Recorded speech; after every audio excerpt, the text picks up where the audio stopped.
When I had depression, it seemed like life was never going to get any better than it was right now. Until I started doing this. Hi everyone, I'm Sam and welcome to my channel. On this channel, we are all about self-care and we've broken it down into 7 different areas that you can practice self-care to make an awesome life. Today we're dealing with emotional self-care. Now this covers pretty much anything to do with your emotions, but particularly in this case, mental health issues. Recovery from depression is a topic I'm really passionate about because I had recovered from depression last year and then I had a relapse, and now I'm slowly working my way out of that funk by using self-care as the tool to get there. A concept that I found really useful when trying to get out of the hole that depression put me in was the concept of a non-zero day. This is something I came across on Reddit, and it was a whole community sparked by the comment from one guy. A user had posted that they were having a difficult day. One of the top comments had an interesting concept about a non-zero day. Breaking it down, a non-zero day means you just don't do nothing.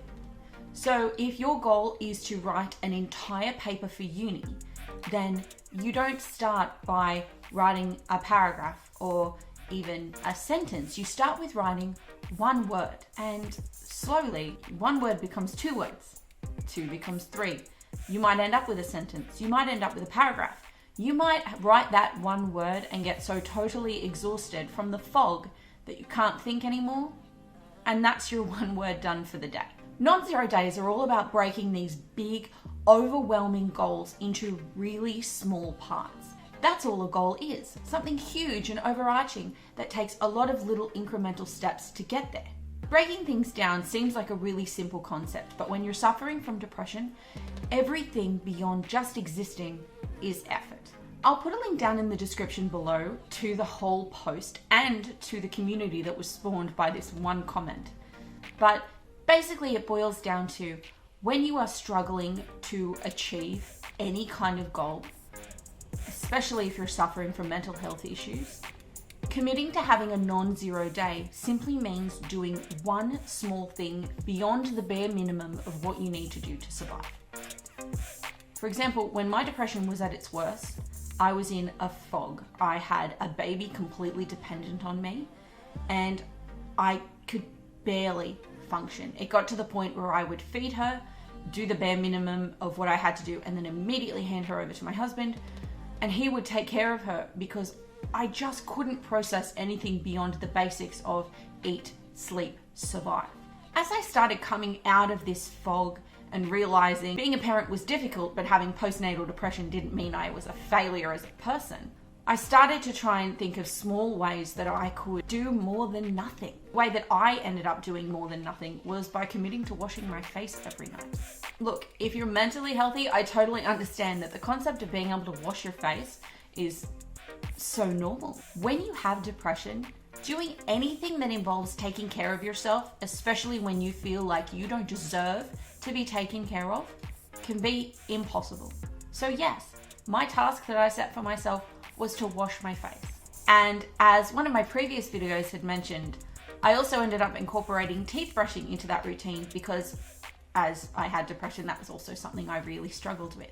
By building in this routine every single night, all I did was wash my face and brush my teeth. If I didn't achieve anything else this day, but I did the bare minimum plus a little bit more that I had assigned to myself, I considered that a good day. For a really long time, that is all I could do. And I did my best. Did I forget some days? Sure. Did I have a non-zero day every day? Absolutely not. There were still some days when even washing my face was too much. But before I knew it, I started taking on other responsibilities with my daughter, with my life, other things that I wanted to do. And I fully credit that to taking the very beginning baby steps of self-care by washing my face. By taking care of myself even when I felt like I didn't deserve it, I started opening myself up to the possibility that actually I could recover from this. Additionally, of course, I had the help of medication and therapy, But I didn't really start wading into those until after I had committed to taking care of myself in this small, simple way. For some people, depression has an ebb and a flow. So it might be really, really dramatic one week, and then the next week it's just kind of numb and in the background, and you can still function, do things as you normally did, laugh, have a good time, but still there's that heaviness weighing you down. The best time to decide on having a non-zero day is committing to an action that you can do every single day, even when things are at their worst. The best time to decide on what that habit might be is probably not when your depression is at its worst. Now, if you're watching this and you are completely despondent and feel like nothing can help you and nobody can help you and you don't deserve to feel any better and life is terrible, I feel that. It's going to be okay. If you can get through this minute, you can get through the next minute. Some days I had to take it literally 60 seconds at a time. And if you can keep doing that, if you can keep functioning, eventually you will get to a point where you want to do more than just survive. You will want to achieve more things for yourself. I'm also a big advocate of other things like therapy. And this is not a replacement for therapy or medication or getting the true help that you need. But by opening yourself up to just taking care of yourself, those other parts of self-care that are really hard, like going through therapy, seem so much more possible.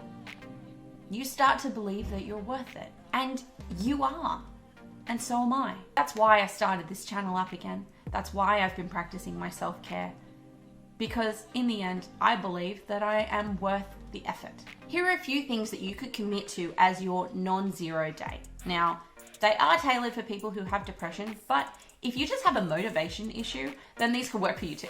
Number one would be something to do with your hygiene, like having a shower or washing your face. Washing my face was my commitment because I could not have a shower every day. It just didn't happen. I had a new baby.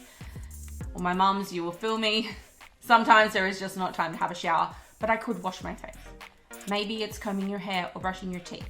Whatever is something that you can commit to taking care of your personal physical health and your hygiene, that could be a good way to start. Number two, going outside. That is something that I struggled with for ages. I'm a real homebody. So something that I have started working into my self-care is going outside. When you have depression, you don't want to go outside. You don't want to see people. You don't want to be anywhere. Just get some fresh air. Open your windows, open your blinds. Just one small thing to slowly help yourself start to feel better. Perhaps you have money managing issues. So something you could commit to every day is your non-zero day of looking after your money, your financial self-care, is you could commit to looking at your bank account every morning before you leave the house.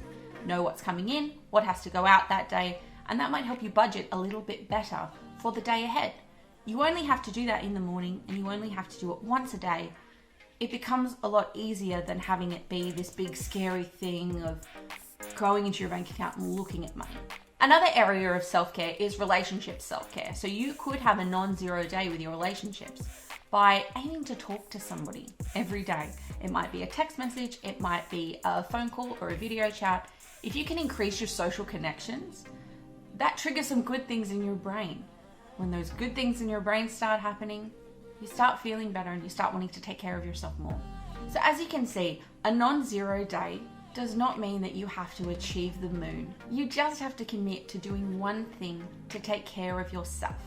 By breaking things down into these very small, achievable goals, you start to prepare your brain for success.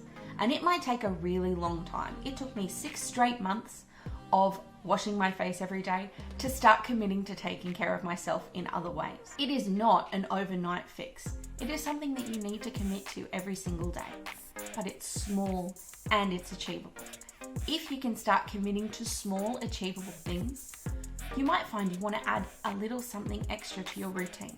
If you start washing your face, maybe you want to add a moisturizer to your routine, or a serum, or something like that, and start building these habits until before you know it, you have a full-blown skincare routine with 10 steps and like a cognac sponge or something. Break everything down into something small so that you can have a non-zero day and help yourself on the path to recovery from depression. Thank you so much for joining me. I hope that you found this interesting. Have you recovered from depression in the past? Are you in the middle of a slump right now? Let me know in the comments, have you ever committed to a non-zero day? Is there something you could do right now to help make your day just a teeny bit better and maybe make things seem a little more achievable? Don't forget to hit the subscribe button and click the little bell so that you'll get notified when my new videos come out. And I will catch you in the next video. Bye!